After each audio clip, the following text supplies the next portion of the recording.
E como diria Galvão Bueno, bem amigos do Card Corintiano, fiel torcedor, o Timão está em férias, mas o Card Corintiano não para. Vem aí mais uma resenha especial para você. Samir ou Andrade é quem lança o papo.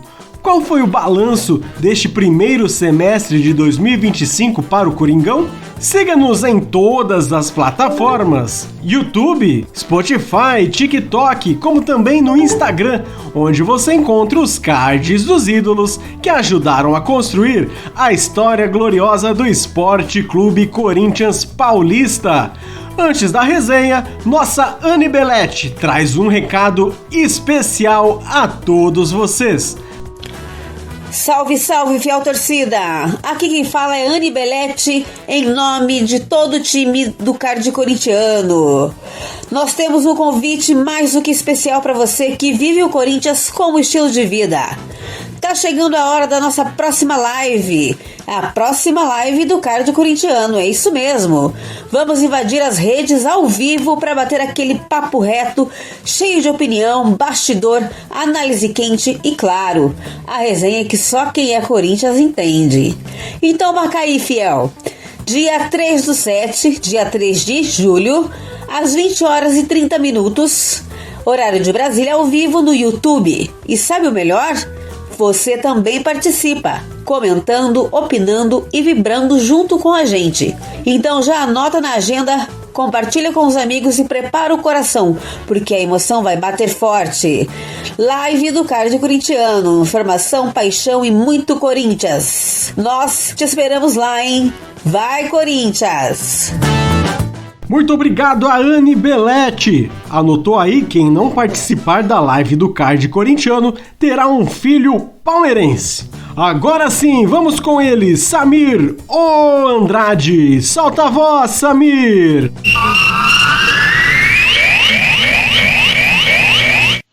Salve, família corintiana, ouvintes do Card Corintiano, Samir ou Andrade, trazendo para vocês... eu e as minhas trilhas sonoras, trazendo para vocês um balanço.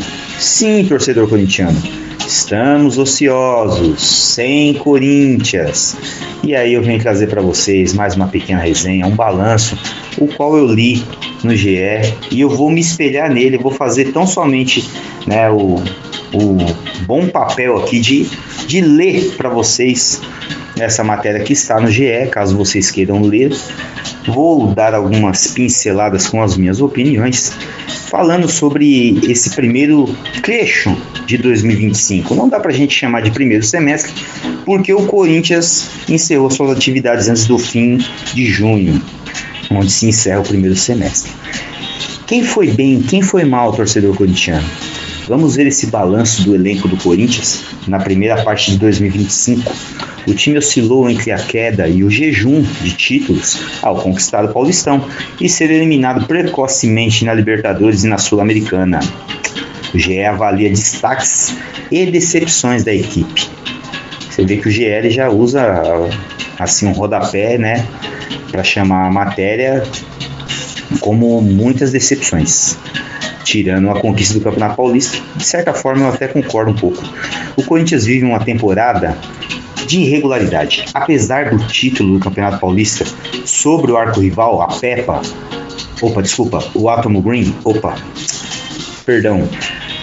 o Guarani da capital, meu Deus do céu, qual que é o nome deles? Esqueci. Pouco importa. A equipe sofreu tropeços duros, especialmente na fase preliminar da Conmebol Libertadores.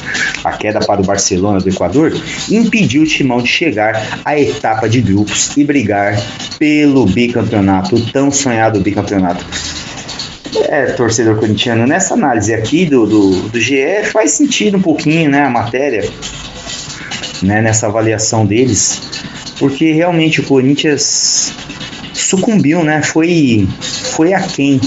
Eu acho que todo o planejamento que foi feito pelos Dias, né? Me refiro ao Ramon e ao Emiliano, acabou caindo por terra pelo fato de, quando o time titular precisou se apresentar após ser poupado inúmeras vezes no Campeonato Paulista, não conseguiu render nem um quinto daquilo que o time titular rendeu na reta final da temporada de 2024, quando a gente conquistou, né, de forma heróica, embora tentam diminuir. Cada dia que passa eu vejo, né, os comentaristas esportivos, principalmente os antes, né, sempre diminuem os nossos feitos, né? Eles falam e alegam que os clubes que nós enfrentamos naquelas 9 partidas não brigavam por nada.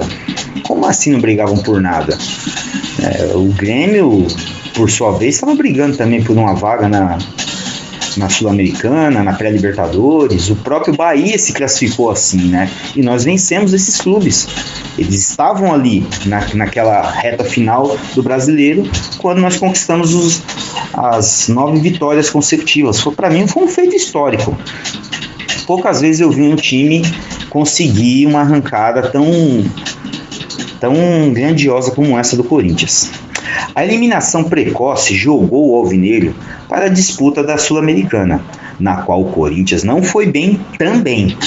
Antes mesmo das férias, veio a eliminação, em uma chave com o Huracan, América de Cali e Racing.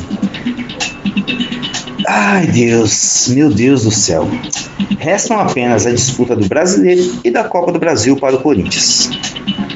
Diante da pausa no calendário para a disputa do Campeonato Mundial de Clubes, o GE fez a avaliação do elenco. Afinal, individualmente, quem foi bem para você, torcedor corintiano?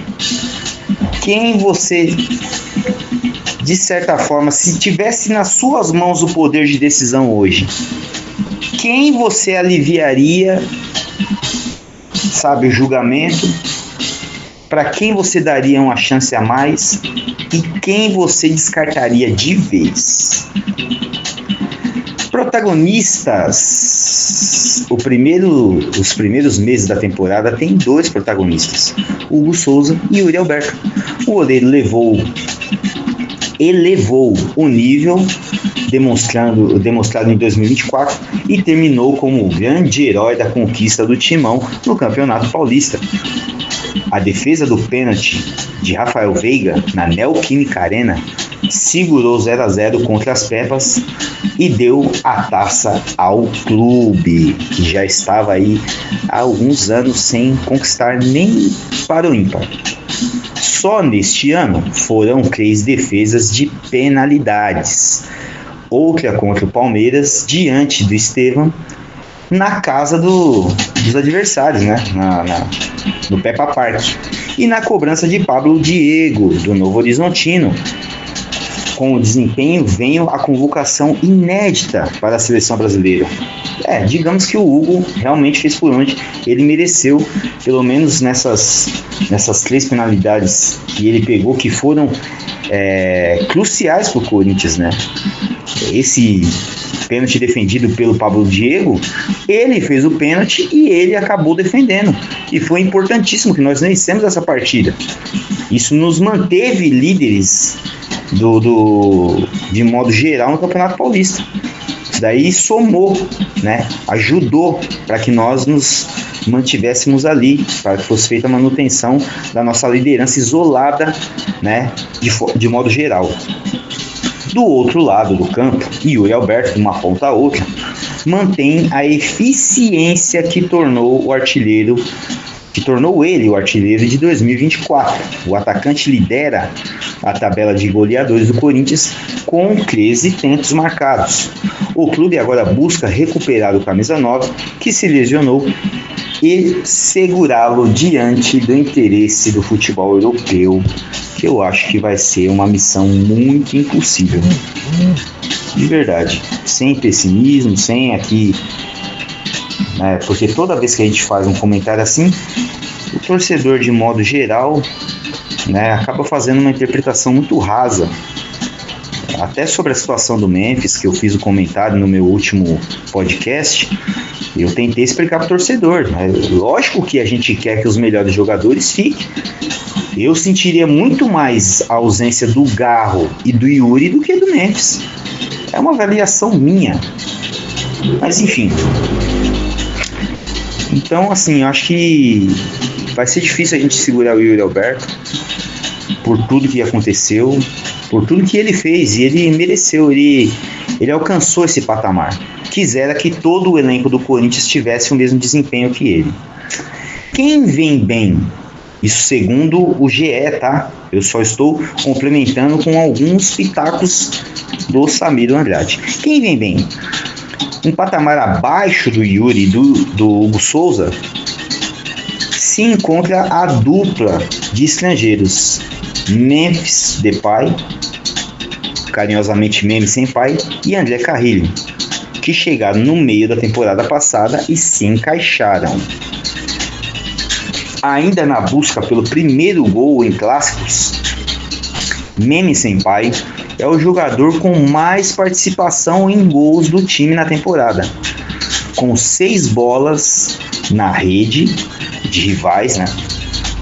E 10 assistências. O holandês ainda foi protagonista na decisão contra o Palmeiras.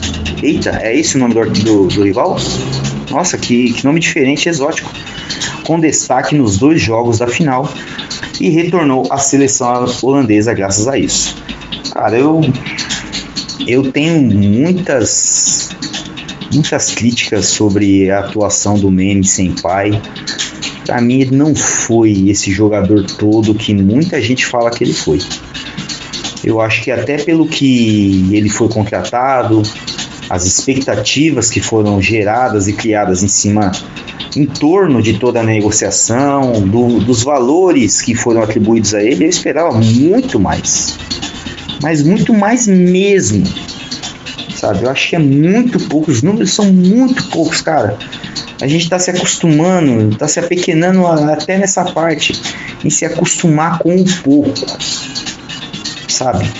Algumas migalhas que são ofertadas a nós por um determinado jogador, ou por um grupo de jogadores, por um grupo de profissionais, a gente já está achando o máximo. Por isso gerou todo esse mal-estar com torcedores no meu comentário. Porque tem gente colocando o Meme Senpai no patamar de um Marcelinho, de um Ricardinho. E olha, para ele chegar perto, não estou falando nem igualar os números, mas chegar perto ao patamar desses caras, ele teria que nascer de novo e começar sua carreira, né, do zero para tentar aí pelo menos chegar próximo aos números desses 2 jogadores que foram monstros na década de 90. Em partidas fundamentais, porém, como diante do Barcelona, e aí essa análise do GE corrobora com o que eu estou falando, em partidas fundamentais, porém, diante do Barcelona, pela primeira fase qualificatória da Libertadores, o astro não fez diferença. Meme ainda provocou um estresse interno ao reivindicar a camisa 10, que era do Garro, né? Isso estava estipulado em contrato anteriormente, sob posse do nosso atual camisa 8.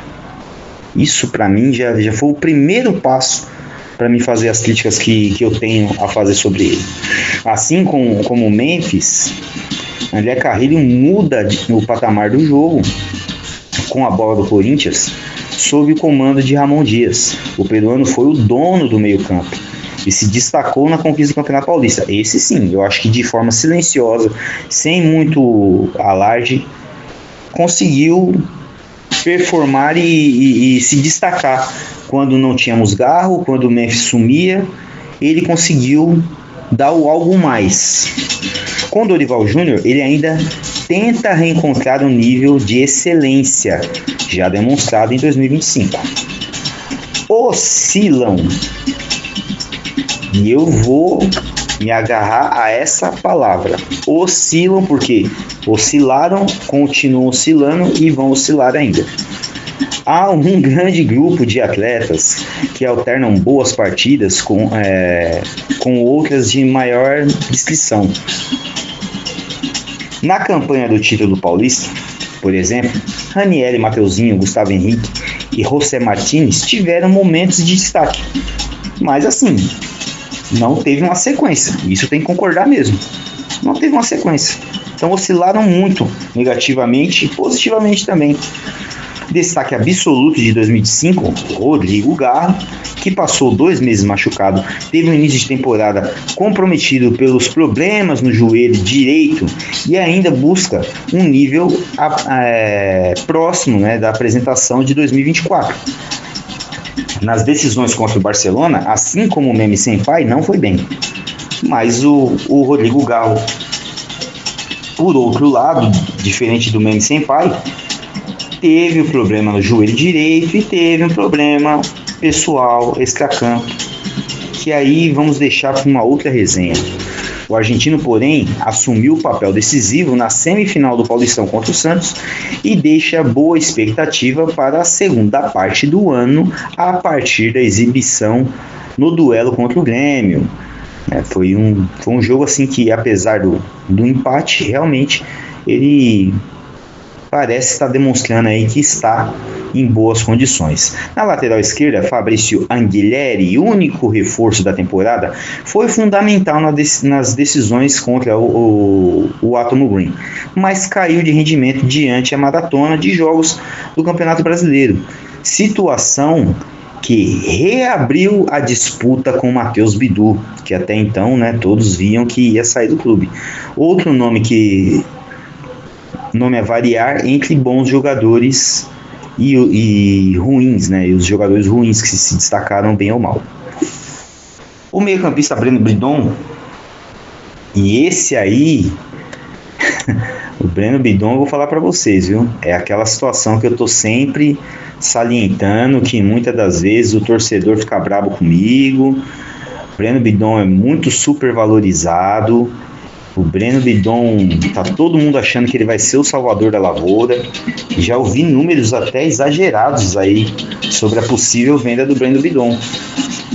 E eu tenho que ter cautela com a minha avaliação em cima desse garoto que é jovem, mas tá faltando fome para ele, faltando gana, ambição. Meio-campista Breno Bidon, que ficou fora da pré-temporada, ainda busca retomar o espaço no time neste ano e finalizou a primeira parte do ano com uma boa atuação contra o Grêmio. Fez um gol, tal, não sei o que. O zagueiro Kaká, após iniciar o ano como reserva, tem recuperado espaço entre os titulares, porque tem sido um pouco menos ruim do que os demais, na minha avaliação, embora tenha assumido o papel de protagonista no setor defensivo.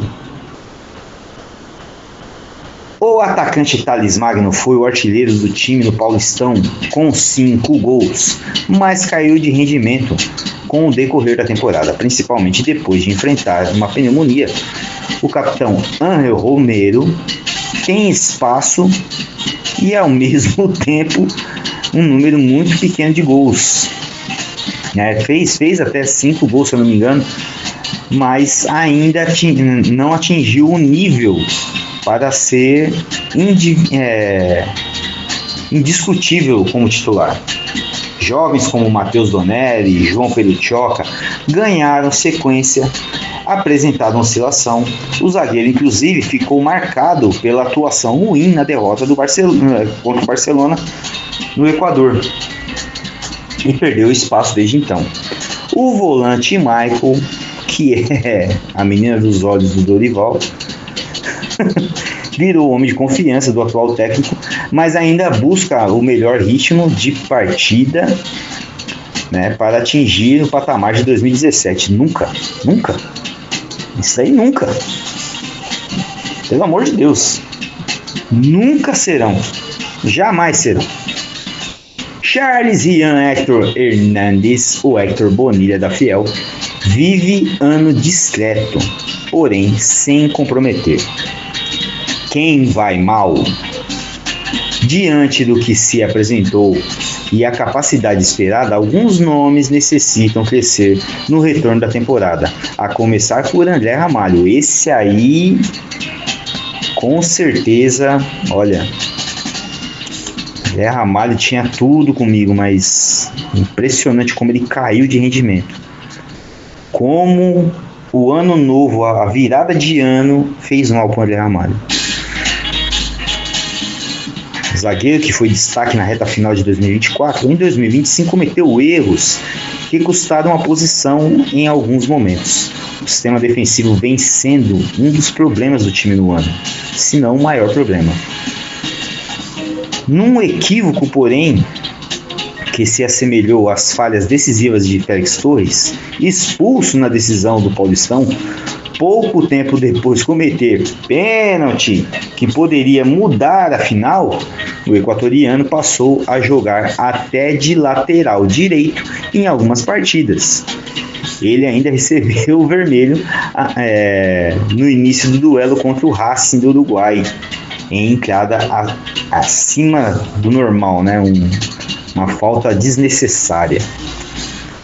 A opção por Félix na direita, como alternativa a Mateuzinho, ocorre pelo desempenho aquém do esperado de Léo Maná. Esse aí, o jovem e capitão do Timão na base, não engrenou no profissional. E eu vou ser bem sincero, mesmo se ele for emprestado para ganhar minutagem, para ganhar experiência, não vai conseguir jogar bem no Corinthians, não. Não tem psicológico para isso. O lateral Hugo, titular em alguns jogos, com a preocupação defensiva maior do que o necessário, perdeu espaço na disputa pela posição e hoje é o terceiro. A maior diferença entre expectativa e realidade, contudo, é Igor Coronado. Enfim, chegamos nele. O meia perdeu espaço sob o comando de Dorival Júnior e sequer virou opção para solucionar os problemas no período da ausência do Rodrigo Garro após a conquista do Paulista. E aí entra uma questão que eu também vejo o torcedor muitas das vezes fazendo alguns comparativos, exigindo algumas coisas, algumas situações. Torcedor num achismo muito exagerado, mas para mim fica claro que o Igor Coronado, assim como o Léo Maná, não tem condição de jogar no Corinthians. É até um bom jogador, mas a camisa pesa 1 tonelada nas costas desses dois jogadores. Impressionante, pesa 1 tonelada. Eu acredito até que o Igor Coronado, se ele não fechar com nenhum clube no mundo nos Emirados Árabes, se ele fechar com qualquer clube brasileiro aqui, ele vai até performar bem. Camisa pesou, gente. Pesou.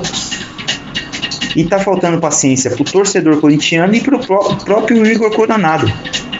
Né? Se ele fizer uma autoavaliação, se ele puxar na memória aí os 2 jogos que ele fez, que foram para mim os melhores com a camisa do Corinthians contra o Fortaleza, sabe? Se ele levar em consideração isso aí, se ele trabalhar isso, talvez, quem sabe, ele ainda possa continuar no Corinthians.